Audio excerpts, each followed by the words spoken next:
André Harvey, bonjour. Bonjour Joanne. On se retrouve après combien d'années? J'avais les cheveux noirs, j'avais pas les cheveux blancs dans ce temps-là. Puis je t'avais reçu à mon émission d'ACFIN FM dans Bellechasse pour lancer un livre. Ça fait quelques 30 Ah, ça fait plusieurs dizaines d'années. On n'a pas changé. Non, c'est vrai, je te le disais quand je t'ai revu. Et André, qui a commencé sa vie en études supérieures, c'est-à-dire au séminaire de Québec, dans le but de devenir prêtre, ce qui s'est avéré pas tellement Un échec. un échec. Tu as finalement fait ta vie en design industriel. Et par la suite, tu as bifurqué vers la réflexion, la méditation, les Non, voyages. écoute, je te dirais l'ouverture de conscience. Ce serait peut-être plus simple. Et tu as procédé à l'écriture de 22 livres concernant tous les thèmes du développement personnel. Ouais. Des conférences à travers le monde, en Belgique, en France, des voyages de méditation en Inde, au Tibet, une grosse vie d'introspection, je pense, et que tu partageais à d'autres lors de tes conférences et où j'ai eu le plaisir d'assister assez souvent. Bon, donc, avec toute cette expérience, tu as passé plusieurs années de ta vie dans ce contexte-là, à donner aux autres en tant pratiquement que pédagogue. Hein? Et à un moment donné est arrivée la pandémie. Oui. Et je te laisse continuer, André. Eh bien oui, est arrivée la pandémie. Ben, comme tu disais, j'avais des tournées en Europe 2 mois par année au printemps depuis des dizaines d'années. Ouais. Et puis, ça fonctionnait très bien. Mais je me disais toujours, quand est-ce que je vais arrêter? Puis je ne pouvais pas trouver comment j'allais arrêter. Mais la vie a fait comme, ah, tu sais pas. OK. Parce que j'arrivais dans la soixantaine avancée. Et puis, je continuais le travail, mais ça me demandait de plus en plus d'énergie. Ça fait qu'est arrivée la pandémie, et là, tout s'est arrêté. Tout s'est arrêté, que ce soit les conférences, les tournées, les voyages. Et puis, du jour au lendemain, plus de revenus, plus rien. J'avais des livres, oui, mais même les livres, on sait qu'en librairie, c'est très, très, très tranquille. C'est très tranquille. Donc, moi, je vendais mes livres. Mon travail, c'était dans mes conférences, à ce moment-là, vendre mes livres, mes chansons aussi. Oui. Ça allait très bien. Mais là, j'avais plus rien. Et c'est là que notre histoire qu'on veut parler a commencé. Donc après quelques mois de vacances, je me disais, ça va revenir, mais non, ça ne revenait pas. Donc, il fallait que je me fasse des sous aussi parce que j'ai beaucoup investi dans la production. C'est moi qui produis mes propres livres, je suis dans ma propre maison d'édition. Donc, ça amenait aussi des grosses dépenses. Mais André, en as-tu encore des livres? Oui, j'ai plein. Ça, probablement que tu peux mettre un dessous. Oui, on mettra une petite... Mon adresse, mon adresse email, mais aussi mon site Internet, où vous pouvez aller voir tous les 22 livres avec les conférences et tout ça. Vous les commandez directement. Puis moi, je vous envoie ça par la voie. Autant d'ici que d'Europe. J'ai quelqu'un en Belgique qui a aussi tout le stock. Donc, il peut envoyer parce que j'ai du monde qui me connaissent un petit peu partout. Alors, c'était ça. C'était, tu te retrouves avec rien. Et puis, j'ai pensé un petit peu à peut-être me trouver un travail. Mais tu sais, André Harvey, conférencier international, il ne peut pas prendre n'importe quoi. Ah ouais! Je suis avec un de mes amis, et puis je descends dans l'ascenseur, puis je rencontre un livreur du restaurant normandin, on ne va pas faire de publicité, qui va... Et le monsieur, cheveux blancs, il rit, puis il a du plaisir, puis il chante. Puis je dis, mais qu'est-ce que vous... Ah, il dit, j'aime mon travail. Il me dit, comment ça? Ah, ça fait 40 ans que je travaille, je fais de la livraison. Puis mes horaires, c'est le fun, tout ça. J'ai du plaisir à rencontrer des gens, puis à transmettre un peu, pas juste de la nourriture, mais des choses drôles, ce que je rayonne. Et là, je l'écoutais. Puis mon ami qui est avec moi, il me dit, André, en sortant de l'ascenseur, ça ne te tenterait pas? Mais non, ben, écoute, non, écoute, là, je ne commencerai pas à livrer. La pizza, je suis un écrivain, conférencier. Ça fait que je dis, OK, laisse ça tourner, mais tu sais, quand la vie, elle décide de t'envoyer quelque part pour une raison précise, c'est ça, à tous les gens qui nous écoutent, tout est divinement orchestré. Cette réunion, cette chose-là, dans l'ascenseur, a changé ma vie. Quelques jours plus tard, je prends une chambre, j'appelle au restaurant. Il dit, ben oui, viens nous rencontrer. Donc, je m'en vais le rencontrer, juste pour m'informer, t'as blablabla. Genre, un petit peu. 10 minutes après, j'avais mon habit, j'avais mon t-shirt normandin, j'avais ma calotte et mon entraînement commençait le lendemain. Puis, 3 jours après, j'étais sur la route en train de livrer. Mais là, je me suis aperçu que je pouvais, à cet endroit-là, faire exactement ce que je faisais avant, mais une personne à la fois. Et ça, là, pour moi, c'est très important parce que le travail que je fais maintenant depuis près de 3 ans me permet. Avant, c'était dans des conférences à travers des 50, des 100, 200 personnes, 300 personnes en même temps, avec un beau langage de spiritualité et tout ça. Mais là, je me retrouve devant des gens qui sont dans un CHSLD. Une personne qui est aveugle depuis 20 ans, qui est dans un CHSLD. Mais tu ne vas pas y parler de karma. Tu ne vas pas y parler de réincarnation. Non, ils veulent avoir les vraies choses, on leur parle. Et tout ce que j'ai à faire, c'est de rayonner. Emmener un petit sourire. Emmener encore une cliente il y a quelques semaines qui est décédée d'un cancer. Écoute, c'était comme ma grande sœur. Mais chaque fois que je rentrais là, c'est comme si j'amenais un petit rayon de soleil et elle aussi, elle m'en ramenait. Donc, tout ça pour dire, les changements de carrière dans ma vie, je dis, ça vous emmène toujours plus haut. J'aurais pu m'ostiner et dire non, moi je veux pas, je vais trouver autre chose de différent. Mais non, la vie a décidé ça. Et bien, c'est pour ça que le but de ce que l'on parle aujourd'hui, c'est de toujours s'ouvrir et d'arrêter de juger ou de se juger les gens pour ce qu'ils font. Et que si tu es une personne rayonnante, si tu es une personne qui... tu ne vas jamais redescendre de niveau. Non. Mais on va t'emmener de façon différente à faire. Donc, je dis ce que je disais, comme je disais tantôt, dans des conférences à plusieurs centaines de personnes, une personne à la fois. Mais là, avec des mots simples. Et André, tu me disais, mon cher André, qui était tellement ouvert aux autres, que par ce métier-là, dernièrement, tu t'aperçois que tu te fermes aux problèmes des autres, par contre. Bien, c'est-à-dire se faire. C'est sûr que je fais mon travail dans un milieu plutôt défavorisé. Pas partout, mais à certains endroits, dans des hôpitaux, dans le CHSLD. J'avais une personne qui était en fin de vie et qui restait encore chez lui, puis j'allais livrer des choses là. Mais je ne m'attarde pas à leur malheur.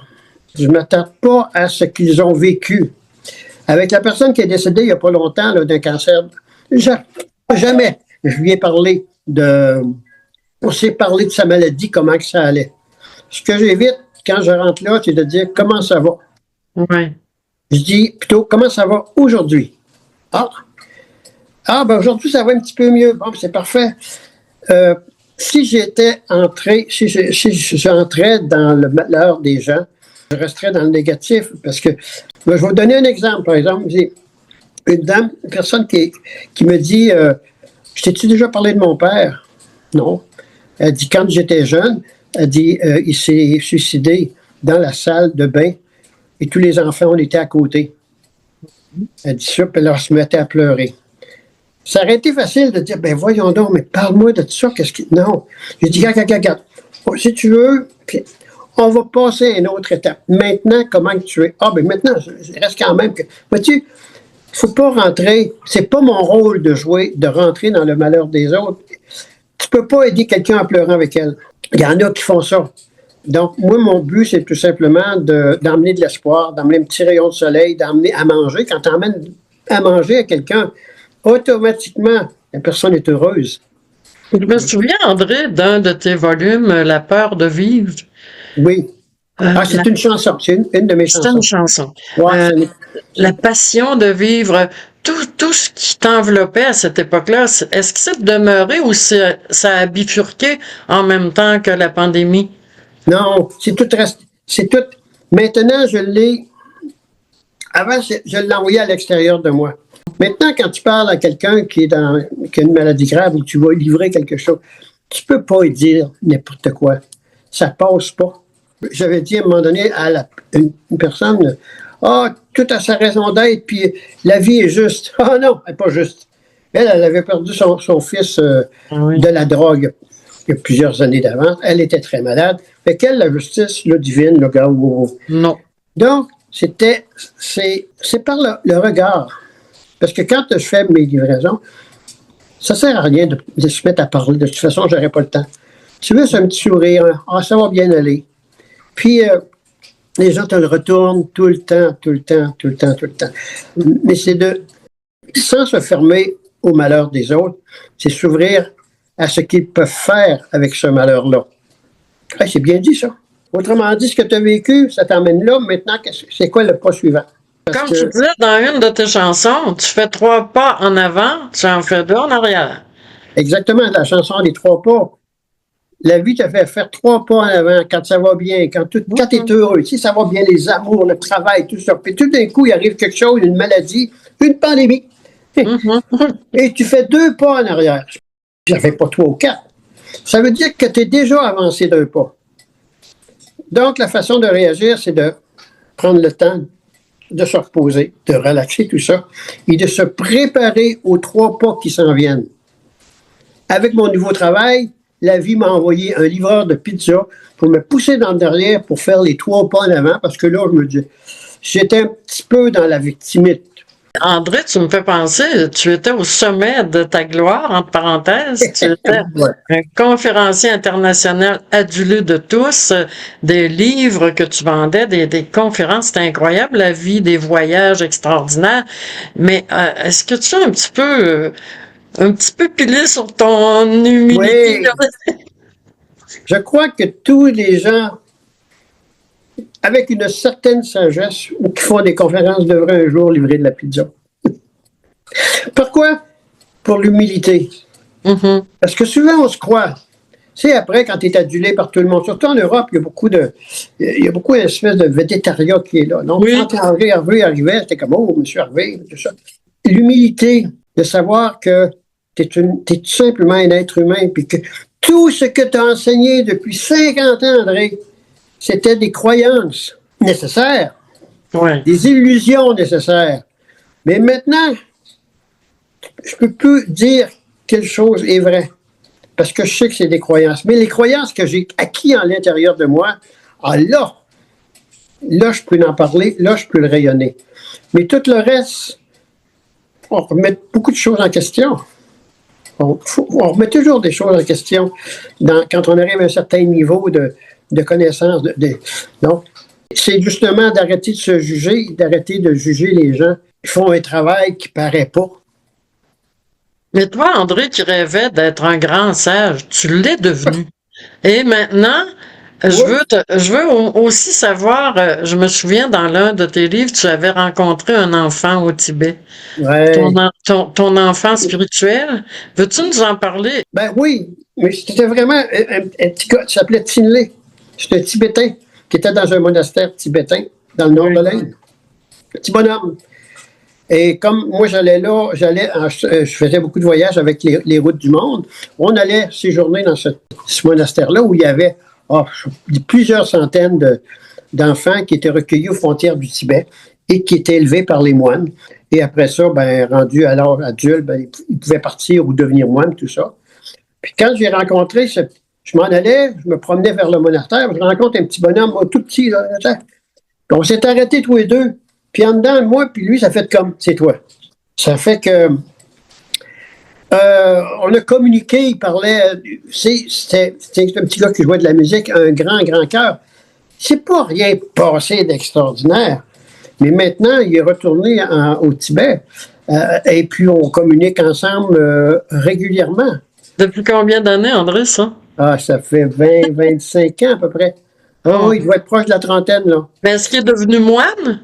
Non, non, il n'est pas devenu moine, mais il travaille chez les moines. Il travaille aussi à aider les autres enfants.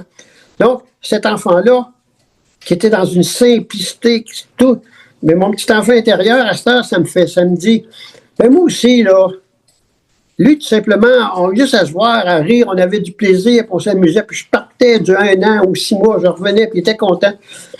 On n'avait pas des grandes conversations. Plus besoin de parler longtemps. Plus besoin de faire des conférences. J'en fais encore des conférences, là. Écoute, j'en ai quelques-unes qui arrivent de temps en temps. Oui. Mais c'est plus ma priorité. Ma priorité, c'est les gens, une personne à la fois, un petit sourire à la fois, un petit mot d'encouragement. Ça va bien aller. Lâche pas. Je me souviens, André, dans une de tes conférences à Lac-Etchemin au Québec, il y avait un monsieur âgé, monsieur Armel, Ah, mon Dieu, qui oui, oui, était oui, de oui. la première rangée en avant. Et lorsque tu jouais, je ne sais plus quelle chanson, il pleurait tellement. Mm. Il pleurait tellement. Mais qu'est-ce que ça te faisait lorsque tu étais devant un groupe et que tu faisais cet effet aux personnes là, de tellement les émouvoir? Comment tu le recevais, ça? Ben, écoute, comme je te dis, je ne rentrais pas dans le malheur des gens. Je ne rentrais pas dans le malheur des gens. Puis, j'essaie pas d'aller jouer au psychologue pour tout ça. Je savais que si la personne pleurait, je me rappelle, c'est la chanson sur le pardon. Je te pardonne, mais j'oublie pas. J'ai juste plus de temps à perdre pour toi. Je te Oui. pardonne, mais j'oublie pas. J'ai pu me faire souffrir pour toi. Oui. Et la personne pleurait justement parce qu'elle se. Donc, quand je parlais de pardon, je me disais, ah, il a compris quelque chose, c'est correct. Fait que je laissais aller la chose. Et un coup que l'émotion était passée, puis je suis allé le voir par après. On a jasé, c'est comme ça, mais je suis pas un thérapeute et je veux pas le devenir. Les gens souvent me demandent, oh, j'aimerais ça te rencontrer personnellement, puis qu'on pourrait jaser. Non, tente pas. Mon but, c'est de vous faire rire, de vous faire chanter, puis à m'en donner un petit mot pour vous faire 3 pas en avant. Quand tu penses que la vie est terminée, puis t'es 2 pas en arrière. Mais si tu joues à la victime, moi, je suis plus là. 75 ans, 75 balais, comme on dit. Je suis plus de goût de vivre avec les victimes. Mais je me souviens, André, oui, tu avais un charisme extraordinaire lors de tes conférences et qu'on recevait beaucoup avec toute ta simplicité et ton bon cœur. Mais lorsque tu t'apercevais qu'il y avait un mur, qu'il n'y avait pas de réceptivité à ce que tu disais, qu'est-ce que ça te faisait? Est-ce que c'est déjà arrivé même? Oui, oui, oui, Ah oui. oui? Je Ah me oui? rappelle en République dominicaine, je faisais des ateliers à ce moment-là. Puis j'avais une fille, vraiment une belle fille, tu sais, quelqu'un, une belle être, là. Chaque fois, je disais, oui, si tu veux t'en sortir, là, t'as juste à faire un petit pas en avant, faire ça. Mais je peux pas, je l'aime trop, je vais le changer. Il n'y avait rien à faire. Quand il n'y a rien à faire, perds pas ton temps. Les gens, c'est parce qu'ils ne sont pas rendus au pardon, ils ne sont pas rendus à se prendre en main. Donc, je vais voir d'autres personnes qui, eux autres, sont prêts. Moi, j'emmène. Les gens, on se promène une main dans la main et on l'avance. Si quelqu'un reste en arrière, il y en a en masse du monde qui vont les aider. Mais pas moi. Non, j'aime plus les victimes. J'essaie de ne pas jouer à la victime trop souvent, moi non plus. Parce que je joue de temps en temps. Là. Bon, oui, je m'arrive. Mais pas longtemps. Je m'aperçois. Parce qu'une chose que je disais en conférence et que je dis maintenant, quand je rappelle une fois, j'étais en Europe, puis je dis aux gens qui étaient tous devant moi, je dis, vous savez, si je viens faire une conférence, là, c'est pas parce que je vous aime. Ah ouais? Non. C'est parce que moi, là, chaque fois que je dis quelque chose, c'est à moi que je le dis. Moi, j'ai lu avec plaisir ton dernier volume. Pourquoi tu as écrit ce livre-là? Ben, les 4 phases de l'évolution, c'est justement, le sous-titre, c'est n'essayez jamais de faire japper un chat, vous risqueriez de perdre toutes vos plumes. Parce que j'ai tellement souvent, on a tendance à vouloir aider quelqu'un, mais souvent ça ne marche pas. Mais pourquoi? La personne n'est pas rendue où toi tu étais. Tu ne peux pas changer quelqu'un si elle ne veut pas. Donc, je suis allé dans le thème de l'ignorance à l'illumination. Il y a 4 phases. Il n'y aura pas nécessairement, mais c'est un livre que je recommande. C'est un beau petit livre. Là. Il y a la suite aussi, La voie de la réalisation. qui parle seulement de la 4e phase. Ah, oui. Pour faire comprendre au monde, à travers des exemples très précis, où vous êtes rendu et où d'autres personnes y sont rendues. Donc, si quelqu'un est dans l'ignorance et dans l'ego, encore, c'est correct, là. J'ai déjà passé par là. Puis que vous êtes rendu dans la 4e phase, qui est un petit peu vers la réalisation, ça ne marchera pas. Non.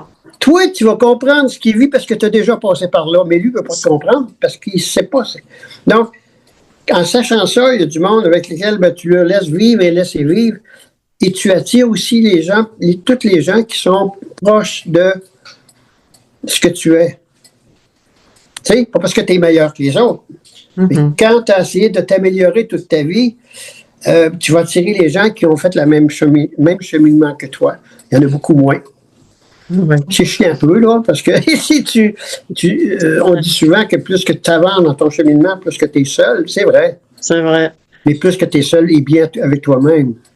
Oui, mais cette solitude-là, André, vient avec le vieillissement. Et le vieillissement, est-ce que tu es d'accord que le vieillissement, c'est un petit préambule à la mort et qui est un petit peu effrayant?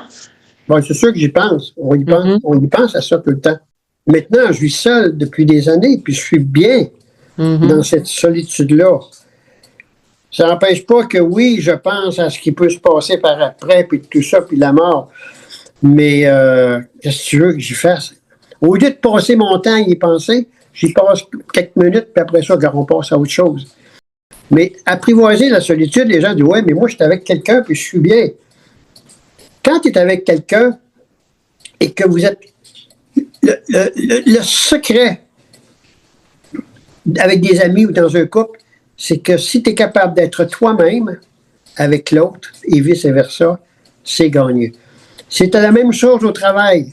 Si tu es capable, tu peux être toi-même. Et puis ça va avec l'âge. Plus qu'on vieillit, plus qu'on se permet d'être soi-même. Ah oui.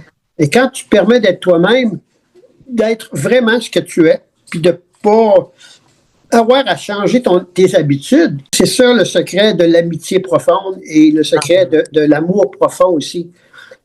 Être capable de dire à l'autre ce que tu ressens, c'est « Ah ben oui, c'est parfait. » Le travail que j'ai pris, c'est justement pour ça. C'est parce que dans cet endroit-là, je peux me permettre d'être moi-même. Moi, j'arrive, c'est Papy. Il m'appelle Papy. Il y a des gens que je vais faire un gros câlin en arrivant, d'autres pas, tu sais, mais je vais me permettre d'être moi-même. Si vous n'aimez pas ça, ben, ça ne me fait plus rien. Alors, ben, c'est ça. C'est un secret. Soyez de plus en plus vous-même en respectant les autres aussi. Et puis, ben, on s'approche vraiment du bonheur d'être seul et de s'aimer comme on est soi-même. Les autres deviennent des suppléments et non pas des compléments à nous autres. Les couples, là, que l'autre est un compliment, c'est ceux qui sont toujours attachés après le même, ils s'en vont faire le marché, là, puis ils sont tous les deux attachés sur le même panier, là. Ça, c'est un complément. Ouais. Mais quand ça va, plus que l'autre devient un supplément. Donc, s'il n'est pas là, tu es bien, mais s'il est là, ça fait un petit plus à ton bonheur. Oui. Là, il n'y a plus d'attachement, il y a beaucoup moins d'attachement. Et te souviens-tu, Armel, il nous parlait de son testament de vie. Qu'est-ce qu'il laissait comme sagesse ou valeur? Est-ce que tu en aurais à nous laisser avant de se quitter? Ben écoute, on se parle même, les gens voient que je suis quand même assez bien heureux. Mon testament, le vrai testament, c'est de transmettre à l'autre ce que tu es. Et puis, bon, ils feront ce qu'ils voudront avec. Tout ce que j'ai écrit dans mes livres, dans mes chansons, c'est une façon de mettre des mots sur ce que je suis, ce que je veux transmettre aux autres. Mais que la personne le prenne, c'est ce que je fais avec mes livraisons. Quand j'arrive quelque part, puis je fais un petit sourire. « Salut, ma belle, mais t'es un vrai rayon de soleil aujourd'hui. Ah, mais t'es donc bien... » Elle est dans son lit, là. Elle n'est pas capable de bouger. Puis elle me regarde un sourire. Elle dit « Oh, que je t'aime, toi. » Mais quand elle me dit « Je t'aime », c'est que j'ai fait un petit quelque chose. Un petit quelque chose de spécial. Mon testament, c'est ça. Soyez ce que vous voudriez transmettre à l'autre avec des mots. Si tu avais recommencé ta vie, est-ce qu'il y aurait quelque chose que tu changerais? Non, parce que la vie m'a emmené où je suis là. J'ai voyagé, j'ai écrit 22 livres, j'ai fait 3 CD de chansons. Écoute, j'en ai fait des choses que je voulais. Ce que je voulais en dedans, la vie me l'apportait. Quand j'ai fait mes 7-8 voyages en Inde avec les routes du monde, écoute, moi, je n'ai jamais été en Inde, là. Puis un paquet de hasards, entre guillemets, a fait que le président de Robert Bérubé des routes du monde m'a appelé, il m'a dit, ça te tente-tu de venir avec moi en Inde? Tu vas juste guider les gens pour qu'ils soient bien. Ben ouais, je vais te donner un salaire, pardon. Ah Tu vas oui. donner un salaire. Ah oui. Oui, je vais te donner le temps, là, puis toutes tes dépenses sont payées. Aurais-tu pensé qu'un jour, moi, quelqu'un me paierait un voyage en Inde? J'ai pas couru après. Mais la vie t'amène toujours t'ouvre des portes. Puis ma porte que j'ai actuellement, de me promener à travers des portes, justement, pour aider, faire sourire les gens, parce que je les fais sourire presque tout le temps. C'est des portes que la vie m'a ouvertes. Combien de temps ça va durer, je ne sais pas. Mais je sais bien que... Je sais pas. Mais je ne changerai rien. Puis le futur, j'ai appris à ne plus m'en occuper. Accepter ce que la vie t'envoie. Puis si ça ne te tente pas, tu le fais pas. Puis si ça te tente, ben go, en sachant que ça sera demain, qu'est-ce que ça sera. Je sais que c'est des belles paroles, ça peut paraître facile à dire, mais le but du cheminement spirituel, c'est tout simplement ça. En arriver vers l'automne de ta vie, puis réussir à être toi-même. Et puis, c'est tout. Je le souhaite aux gens qui nous écoutent. Je le souhaite.